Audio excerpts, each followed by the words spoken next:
하나님께서 우리에게 주시는 말씀은 히브리서 2장 10절에서 18절에 있는 말씀입니다. 히브리서 2장 10절에서 18절에 있는 말씀입니다.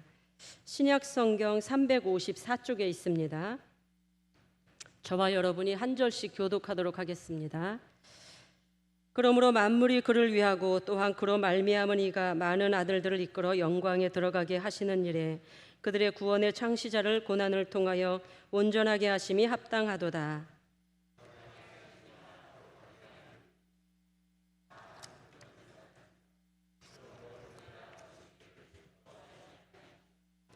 이르시되 내가 주의 이름을 내 형제들에게 선포하고 내가 주를 교회 중에서 찬송하리라 하셨으며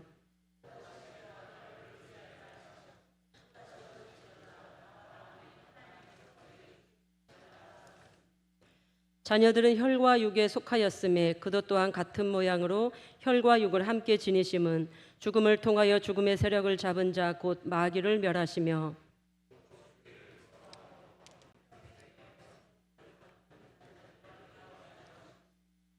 이는 확실히 천사들 붙들어 주려 하심이 아니요 오직 아브라함의 자손을 붙들어 주려 하심이라.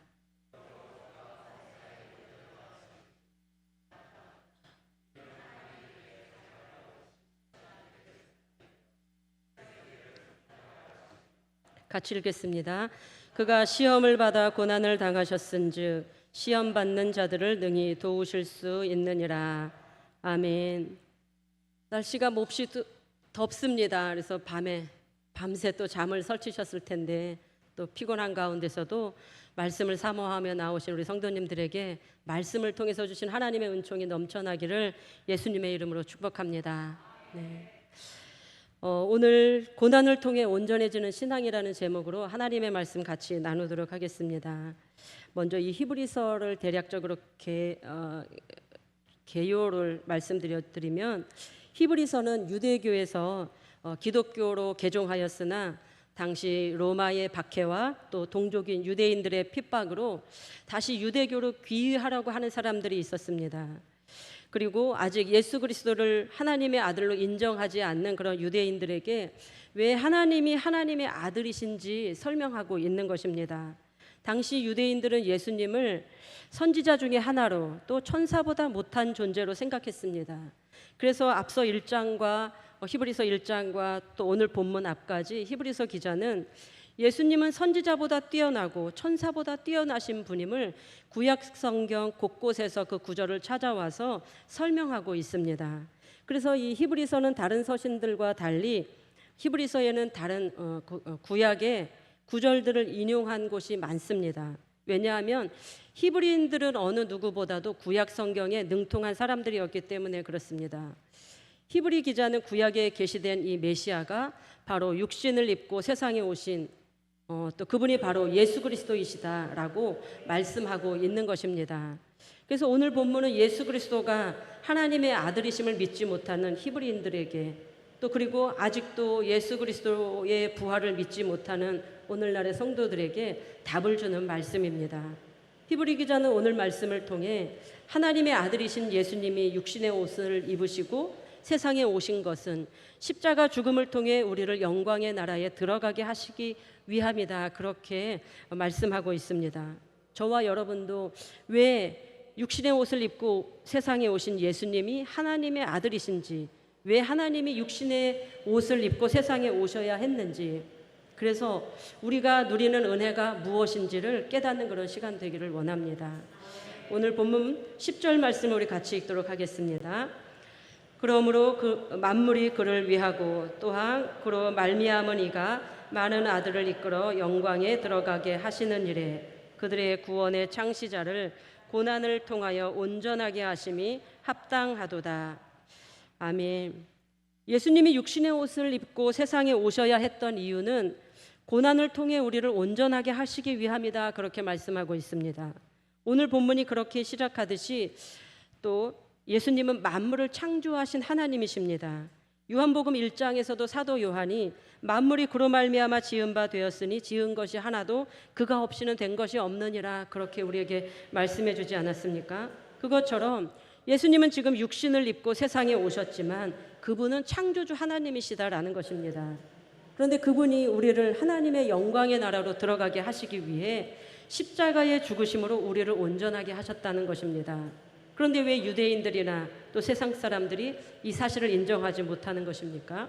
요한은 사람들의 눈이 어두워져서 죄로 인해 가리워져서 또 빛보다 어둠을 더 좋아하는 그런 가운데 있기 때문에 어리석어서 예수님을 알아보지 못한다, 그렇게 말씀합니다.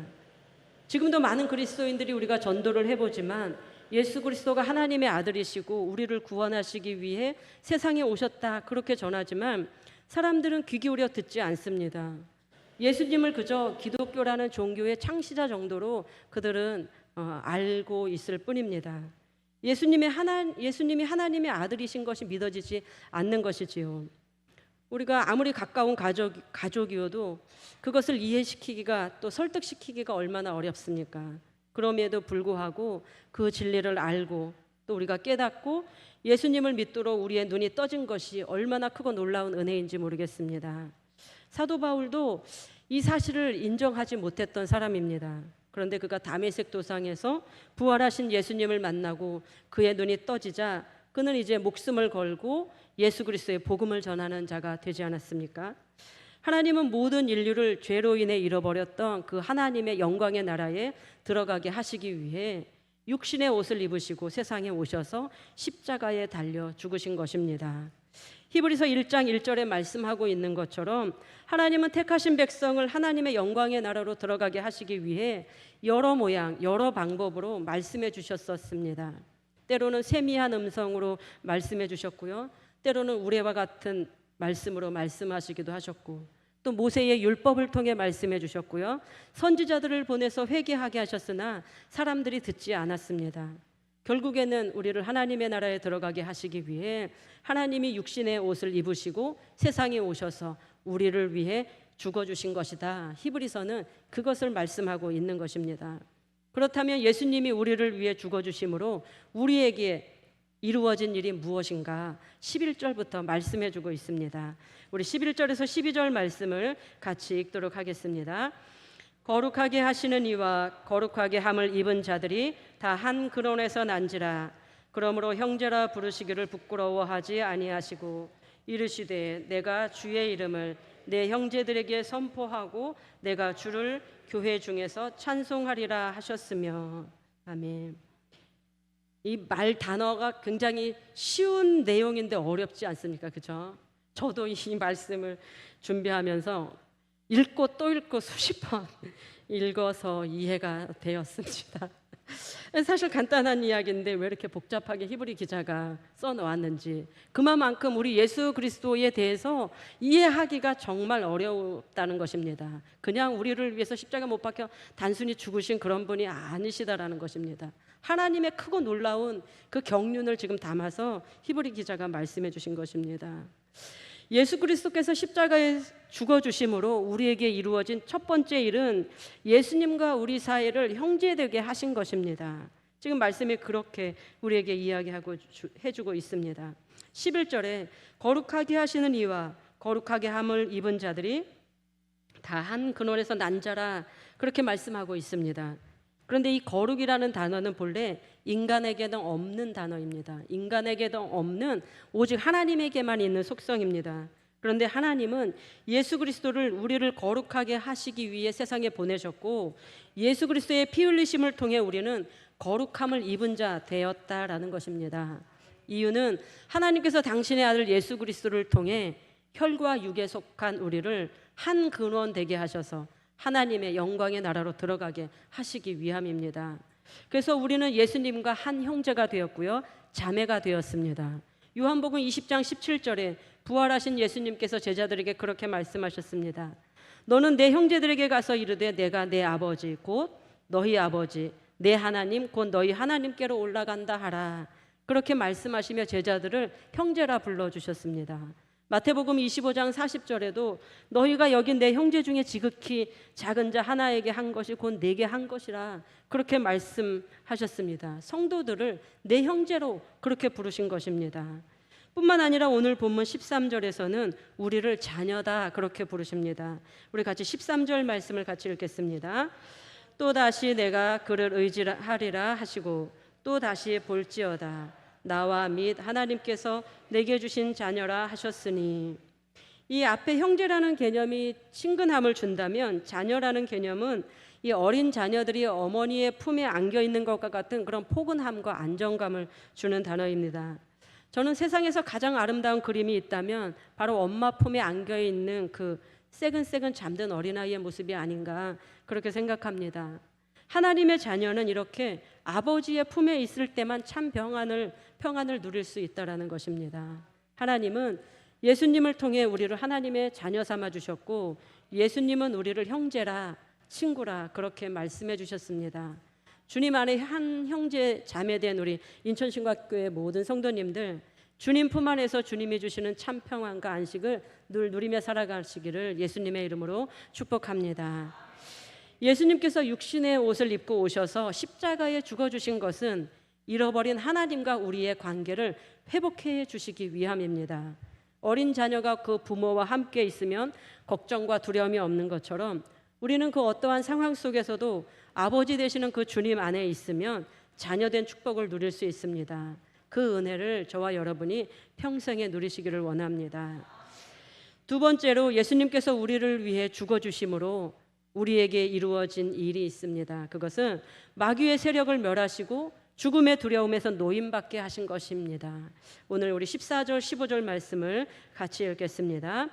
자녀들은 혈과 육에 속하였음에 그도 또한 같은 모양으로 혈과 육을 함께 지니심은 죽음을 통하여 죽음의 세력을 잡은 자 곧 마귀를 멸하시며, 이 최초의 인간이었던 아담과 하와가 사탄의 유혹에 넘어가 범죄한 때부터 인간은 사탄에게 종노릇하며 또 그렇게 사는 존재가 되었고요, 죽음의 저주를 받게 되었습니다.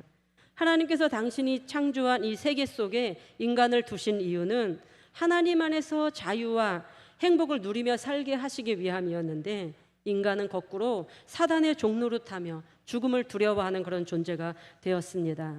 하나님은 예수 그리스도를 통해 마귀의 종노릇하는 데서 우리를 하나님의 자녀가 되는 곳으로 우리의 위치를 바꾸어 놓으셨습니다.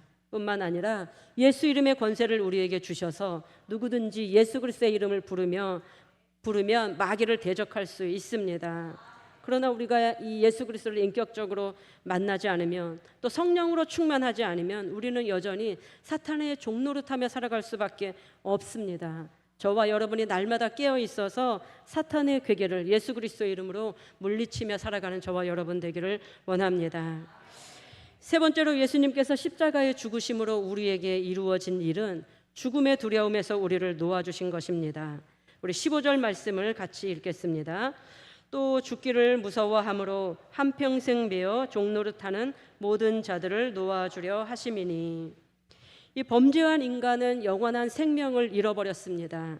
평생 죽음을 두려워하는 그런 존재로 살아갈 수밖에 없게 되었습니다. 아직도 진행 중이지만 지난 몇 년간 우리가 코로나19로 인해서 얼마나 죽음의 공포에 떨었던 시간들이 있었지 않습니까? 지금은 일반 감기와 같이 그렇게 여기지만 처음 시작될 때에는 그것이 온 세계를 덮어서 우리를 공포에 떨게 하였습니다. 그러나 예수 믿는 사람들은 이런 상황 속에서 두렵기도 하지만 그 가운데서 우리가 소망을 갖지 않았습니까? 왜냐하면 우리 인생이 죽음으로 끝나지 않는다는 것을 우리가 믿기 때문에 우리 그리스도인들은 장례식에서도 할렐루야 주의 이름을 찬양하는 것입니다. 저는 지금까지 임종의 순간을 제가 2번 이렇게 목격했었습니다. 한 번은 지난 교회의 어떤 성도님이셨고요, 한 번은 저희 아버지의 임종을 제가 목격했습니다. 저희 모든 자녀들이 우리 아버지를 굉장히 존경했습니다. 그런데 아버지께서 기관지 천식이 있으셨었고, 한 겨울에 이제 그 천식이 겨울이면 좀 더 심해지시거든요. 근데 건강이 이제 좋아지지 않아 이제 모든 일들을 내려놓고 그렇게 살아가고 이제 계실 때에 저희 아버지는 항상 그때 당시는 이 카세트였었고요, 목사님들 설교를 항상 담임 목사님 설교를 녹음하셔서 항상 들으시고 찬송하시면서 그렇게 신실하게 지내셨던 분입니다. 그래서 기관지 천식으로 입원해 계셨던 어느 날 저희 어머니가 이제 저에게 전화를 하신 것입니다. 아버지께서 병원에서 막무가내로 퇴원하시겠다고 그러신다라는 것입니다. 그래서 얼른 와보라고 그래서 제가 이제 집에 내려가게 되었었습니다. 그래서 제가 가서 보니까 아버지가 막 이 주사바늘 같은 것도 이렇게 뽑으실 수 있는 그런 힘이 있으시고, 그런데 아버지께서 그렇게 말씀하시는 것입니다. 하나님께서 나를 부른다. 내가 그때 당시는 한 20여 년 전이니까 집에서 이렇게 돌아가시지 않았습니까? 그러니까 집에 가셔야 되겠다는 거예요. 하나님께서 부르신대요. 그렇게 해서 너무나 완강하게 그렇게 하시니까 저희가 퇴원을 해서 집에 이렇게 자리에 누워 드렸는데, 저희 보고 계속 찬송하라는 것이에요. 그래서 저희가 자녀들이 계속 찬송을 했어요. 그런 아버지가 그 정말 돌아가시기 몇 시간 전이시거든요, 그게. 근데 막 손을 흔들며 박수를 치시는 거예요. 그렇게 기운이 없으신 분이.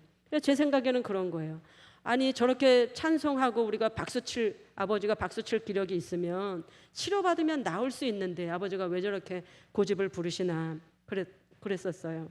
그런데 아버지께서 조금 더 조용해지시면서 저희들에게 마지막 말씀을 하시는데 뭐라고 하시는가 하면, 너희들 예수 잘 믿고 천국에서 만나자. 아버지께서 하신 말씀은 마지막 그 말씀 하신 이후에 계속적으로 이제 거의 잠과 같이 이렇게 빠져들어갔어요. 근데 이제 한 새벽녘쯤 되었을 때 엄마가 또 저를 부르시는 거예요. 아버지가 너 부른다. 그래서 갔더니 아버지가 나를 좀 일으켜다고 그래요. 그래서 제가 아버지를 이렇게 일으켜드렸죠. 그런데 일으켜드리자마자 마지막 숨을 쉬시고 돌아가신 거예요. 저희가 그때 생각할 때, 야, 진짜 삶과 죽음이 이 종이 한 장 차이구나. 조금 전에도 말씀도 하셨던 분이 정말 마지막 숨 그 꼬르륵 쉬신 그 이후에는 숨이 멎어 버리신 것입니다. 그런데 얼마나 그 돌아가신 후에 그 모습이 평안하신지, 제가 지금까지 아버지 주무시는 모습 가운데서도 그렇게 평안했던 모습은 본 적이 없었던 것 같아요. 정말 삶과 죽음은 그렇게 종이 한 장 차이더라는 것입니다. 잠자는 것 같이 그렇게 평안한 모습으로 예수 믿는 사람들이 그렇게 돌아가셨다는 이야기를 종종 듣습니다. 하나님의 그 부르심을 아버지는 들으시고 한 12시간 이후에 소천하셨습니다. 요한계시록에 주 안에서 죽는 자는 복이 있다, 그런 말씀이 있는데, 저는 이때 이것이 왜 복인지, 예수 믿는 우리가 예수님을 믿게 됨으로 받는 복 중에 이러한 복도 있구나, 저는 그때 깨달았습니다. 신학교 동기 중에 간호사였던 친구가 있었는데, 간호 일을 하면서 그리스도인과 비그리스도인의 차이가 죽음 앞에서 그렇게 다르다, 그렇게 이야기하는 것을 제가 들었습니다. 그래서 간호사들 가운데 종종 그 모습들을 보고 예수님을 믿게 되는 그런 간호사들이 있었다고 합니다. 생의 마지막 순간에 믿지 않는 자는 죽음 앞에서 두려움으로 이렇게 몸이 경직되어 있는데, 믿는 자는 잠자듯이 그렇게 평온하게 가더라는 것입니다. 그 이유가 무엇이겠습니까? 예수님께서 먼저 죽음의 권세를 이기시고 그 길에 들어가셨기 때문 아니겠습니까? 저와 여러분도 그런 죽음 맞이했으면 참 좋겠습니다. 네 번째로, 예수님께서 우리를 위해 죽어주심으로 우리에게 주어진 일은 우리의 죄를 속량해 주신 것입니다. 우리 같이 17절 말씀을 같이 읽도록 하겠습니다. 그러므로 그가 범사의 형제들과 같이 되심이 마땅하도다. 이는 하나님의 일에 자비하고 신실한 대제사장이 되어 백성의 죄를 속량하려 하심이라. 아멘. 이스라엘의 대제사장은 매년 속죄일에 그 백성을 대표하여 자신을 성결하게 하고 또 백성들을 성결하게 한 후에 대속할 제물을 가지고 지성소에 매년 들어가 죄 용서받는 그런 의식을 집행하였습니다. 하나님께서는 당신의 아들 예수 그리스도를 십자가의 죽음에 내어주셔서 제물되게 하심으로 온 인류의 죄를 대속하셨습니다. 수많은 짐승의 피가 아닌 예수님은 자신의 피로 대제사장이 되셔서 백성의 죄를 속량하시기 위해 지성소로 들어가신 것입니다. 우리가 이 은혜의 보좌에 담대하게 나아갈 수 있는 것은 바로 예수 그리스도께서 우리의 죄를 지시고 죽어주셨기 때문에 가능한 것입니다. 죄인인 인간은 하나님 앞에 나아갈 수 없는 존재입니다. 그러나 예수님께서 단번에 자기를 들여 우리의 죄를 속량해 주셨기 때문에 우리가 하나님의 영광의 나라를 소망하며 살아갈 수 있는 것입니다. 세상에 어느 누가 자기를 죽여 다른 사람을 살릴 사람이 어디 있습니까? 예수님은 우리에게 이런 사랑을 주셨습니다. 히브리서 2장 앞절에서는 이것을 큰 구원이다, 그렇게 우리에게 이야기합니다. 주님은 십자가에서 죽기까지 우리를 사랑하셨습니다. 말로만 사랑하신 것이 아니라 자기를 들여 우리를 죄 없이 하신 것입니다. 예수님께서 십자가에 죽어 죽으심으로 우리의 죄는 사함을 받게 된 것입니다. 네 번째, 예수님께서 십자가에 고난받으심으로 고난받는 우리를 도우셨다라는 것입니다. 우리 18절 말씀을 같이 읽도록 하겠습니다. 그가 시험을 받아 고난을 당하셨은즉 시험 받는 자들을 능히 도우실 수 있느니라. 아멘. 예수님께서 세상에 오셔서 평생을 고난 가운데 사셨지만 십자가의 죽으심으로 우리의 구원은 완성되었습니다. 이는 십자가의 죽으심이 바로 예수님의 사명이었기 때문에 그렇습니다. 만약에 예수님께서 십자가에 죽어주시지 않으셨다면 우리의 구원도 없는 것입니다. 부활의 영광도 없는 것입니다. 이는 우리의 삶도 마찬가지다라는 것입니다. 고난을 겪어봐야 고난당한 사람을 위로할 수 있지 않습니까? 우리는 고난을 통해 내가 겪어본 그 고난이라면 다른 사람을 더 잘 위로할 수 있습니다. 저도 두 발이 건강한 것이 얼마나 감사한 일인지 깨달았던 적이 있습니다.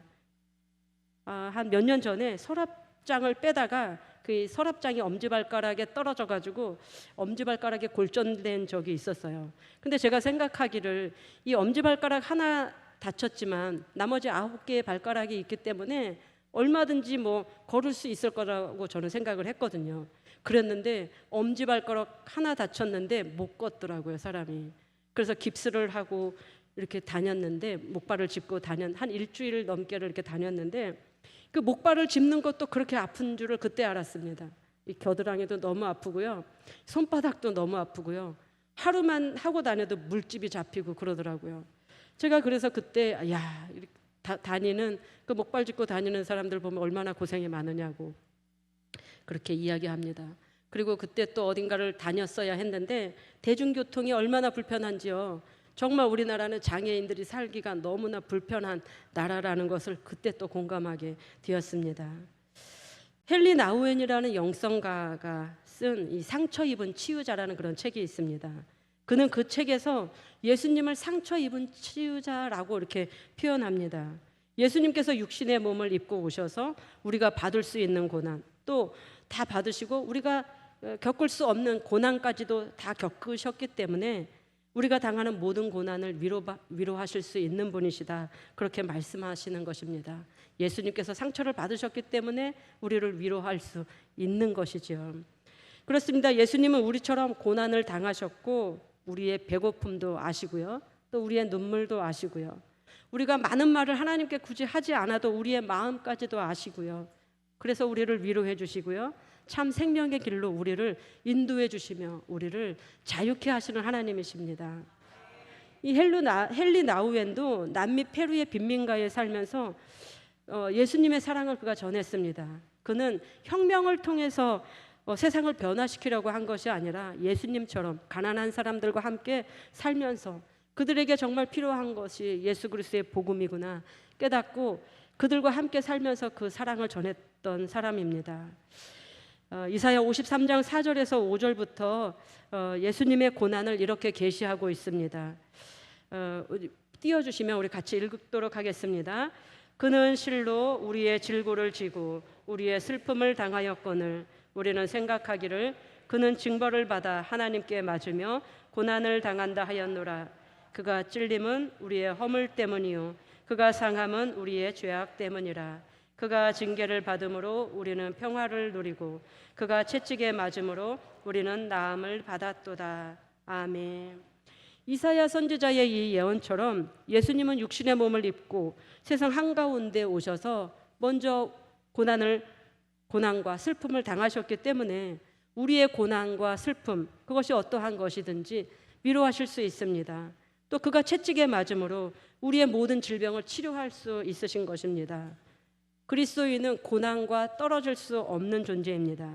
예수님께서 십자가에 받으셨기 때문에 그 부활의 영광이 있는 것처럼 모든 그리스도인의 신앙은 고난을 통해서 온전해질 수 있습니다. 우리 성도님들 가운데 지금 겪는 그 고난이 괴롭고 아프시겠지만 또 세상에서 겪는 일로 인해 때로는 억울하고 답답한 일도 있으시겠지만 그 고난 뒤에는 하나님께서 예비하신 축복이 있음을 기억하길 원합니다. 예수님께서 죽으셨기 때문에 부활의 영광, 부활의 아침을 맞이할 수 있었던 것처럼 그리스도인들의 고난은 고난으로 끝나지 않고요, 반드시 기쁨의 날이 예비되어 있다라는 것입니다. 이 세상에 사는 동안 우리는 혈과 육에 속해 있기 때문에 세상 사람들이 받는 그 고난 동일하게 받을 수 있지만, 우리가 받는 그 순간의 어려움 때문에 영원의 축복을 잃어버리지 않는 저와 여러분 되었으면 좋겠습니다. 이 세상에 쌓아둔 그런 업적이 없어도, 또 우리가 이루어 놓은 것이 없어도, 또 그러한 것들이 많이 있다고 하더라도 이 세상은 우리가 영원히 살아갈 곳이 아님을 우리가 늘 기억하며 살아가야 하겠습니다. 이곳은 나그네와 같이 잠깐 지나가는 곳입니다. 우리의 영원한 집이 하늘에 있음을 날마다 기억하며 살아가는 저와 여러분 되기를 원합니다. 그리고 고난 뒤에 영광의 날을 바라보며 날마다 예수 이름으로 승리하며 살아가기를 우리 주 예수 그리스도의 이름으로 간절히 축복합니다. 아멘. 기도하시겠습니다.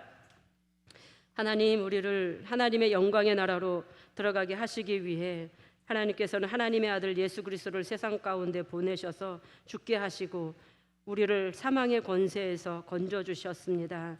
그 크신 은혜와 사랑에 날마다 감사하며 영광 돌리며 살아가는 우리들 되도록 주님 축복하여 주시옵소서. 우리가 받은 은혜가 얼마나 크고 놀라운지 날마다 그 은혜를 깊이 묵상하며 감사하며 찬송으로 영광 돌리며 살아가도록 주님의 몸된 교회 성도님들을 인도하여 주시옵소서.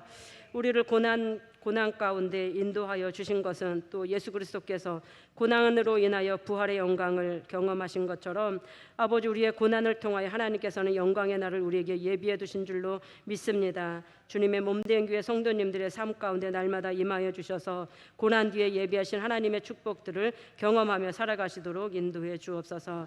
오늘도 간절한 기도의 제목 가지고 주님 앞에 나와 올려드립니다. 주님께서 우리 간절한 기도 들으시고 응답하여 주셔서 삶 가운데 살아계신 하나님, 놀라우신 은혜의 축복에 하나님을 간증하며 살아가는 인천 신광교회 모든 성도님들 되도록 축복하시고 하나님 인도하여 주시옵소서. 그렇게 하실 주님께 감사와 찬송과 영광 올려드리며 우리 구주 예수님의 이름으로 기도드립니다. 아멘.